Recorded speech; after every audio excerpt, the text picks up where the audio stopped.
नमस्कार मित्रांनो, मी आज एक नवीन YouTube चॅनल चालू केला आहे। या चॅनलवरती फक्त स्वामी समर्थ यांच्याविषयी माहिती देणार आहोत आणि त्यांचे विचार मांडणार आहे। तरी आपण सर्वांनी दररोज येणारे व्हिडिओ जरूर पहा आणि चॅनलला सबस्क्राइब करा आणि लाईक करा। चला तर मग व्हिडिओ चालू करूया। श्री स्वामी समर्थ हे दत्तात्रेयांचे अवतार मानले जातात। त्यांचा जन्म, कार्यक्षेत्र किंवा त्यांनी घेतलेले आयुष्य याबद्दल ठोस माहिती उपलब्ध नाही, तरीही त्यांनी केलेल्या अलौकिक कृत्यांमुळे, लोकांवर केलेल्या कृपेने आणि शिकवलेल्या जीवन मूल्यांमुळे ते आजही लोकांच्या हृदयात जिवंत आहे। स्वामी समर्थ हे 19व्या शतकात महाराष्ट्रात प्रकट झालेले संत असून त्यांना अक्कलकोट स्वामी असेही संबोधले जाते। त्यांनी मुख्यत्वे सोलापूर जिल्ह्यातील अक्कलकोट येथे वास्तव्य केले।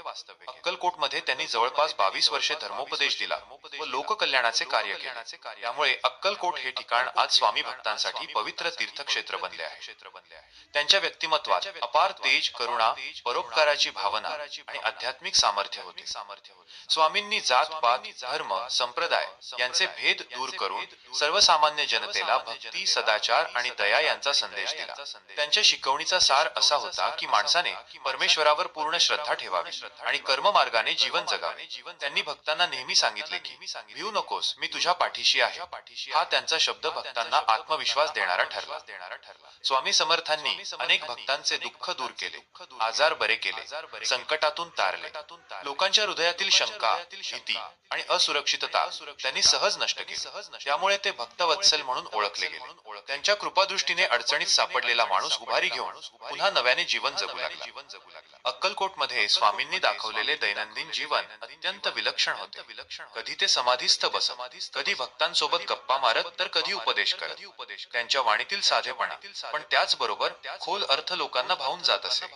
भक्तांशी ते सहजपणे संवाद साधत असत। त्यांच्याकडे श्रीमंत, गरीब, लहान मोठे, स्त्री पुरुष सगळे समानतेने जात असत। श्री स्वामी समर्थ हे अद्वैत वेदांताचे उपदेशक मानले जातात। त्यांनी आत्मज्ञान, ईश्वर भक्ती आणि सत्कर्म यांवर विशेष भर दिला। त्यांचे जीवन म्हणजे आध्यात्मिक तेजाचे मूर्त रूपच होय। त्यांच्या शिकवणीमुळे समाजात सद्गुणांची जपणूक झाली आणि अनेकांनी दारिद्र्य, व्यसन, अंधश्रद्धा यांचा त्याग करून सदाचारी जीवन स्वीकारले। इ.स. 1878 मध्ये चैत्र शुद्ध त्रयोदशी या दिवशी त्यांनी अक्कलकोट येथे समाधी घेतली। आज त्यांच्या समाधी स्थानावर भव्य मंदिर उभारलेले आहे। येथे देशभरातून लाखो भक्त दरवर्षी दर्शनासाठी येतात। अक्कलकोट स्वामी महाराज की जय हा जयघोष भक्तांच्या श्रद्धेला अधिक दृढ करतो। आजही त्यांच्या शिकवणीचा संदेश लोकांच्या जीवनाला दिशा दाखवतो। श्रद्धा, सबुरी, दया, परोपकार आणि ईश्वरनिष्ठा यांवर आधारलेले जीवन जगणे हेच स्वामी समर्थांचे खरे तत्वज्ञान आहे। श्री स्वामी समर्थ यांच्या मुख्य शिकवणी: ईश्वरावर अढळ श्रद्धा ठेवा। भक्ती हीच खरी शक्ती आहे। भिऊ नकोस, मी तुझ्या पाठीशी आहे। भक्तांना नेहमी धीर आणि आत्मविश्वास द्यायचे। सदाचाराने जीवन जगा। खोटेपणा, स्वार्थ, वाईट कृत्यम टाळा। सर्वांना समानतेने वागवा। जात पात, धर्मभेद सोडून सर्वांना बंधुभावाने पहा। सेवा करा। मानव सेवा हीच ईश्वर सेवा आहे। कर्म करत राहा। निष्काम कर्म मार्ग स्वीकारा। आळशीपणा टाळा। दयाळू व्हा। प्राणी मात्रावर दया ठेवा। हिंसा टाळा। अहंकार टाळा। मीपणा सोडा। नम्रतेने वागा। सद्गुरूवर विश्वास ठेवा। सद्गुरूच्या कृपेनेच आत्मज्ञान मिळते। संकटात धैर्य ठेवा। दुःख हे तात्पुरते असते, श्रद्धेने ते दूर होते। व्यसनांचा त्याग करा। मद्य, जुगार, वाईट सवयी सोडा। दान करा, पण सत्पात्राला।